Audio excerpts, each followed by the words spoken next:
Sa entablado ng bayan, madalas nagtatagpo, pulitika at katarungan, tila bangko sa pulo.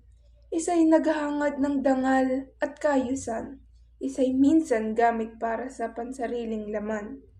Ngunit ang puso ng tao, iisa ang sigaw.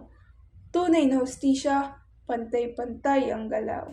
Kung politika'y malinis, bayan ay aangat. Boses na mahirap, di dapat malingat. Batas ay sandigan, hindi laruan lamang.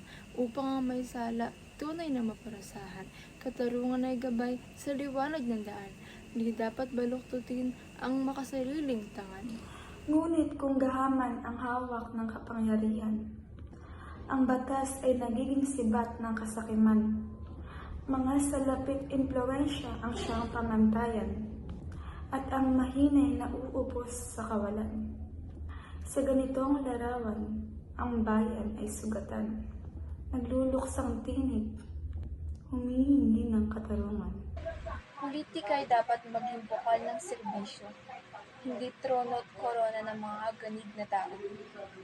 Ang pinuno ay dapat tapat at may malasakit.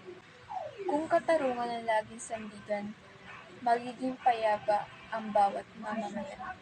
Katarungan ay hindi dapat nabibili.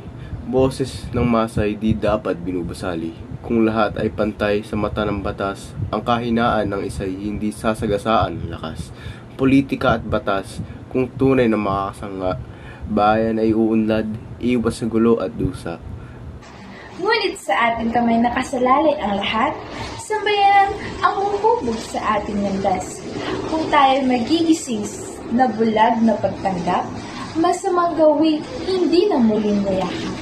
Pagkakaisa tapang ating kalasag, upang katarungan ay maging ganap.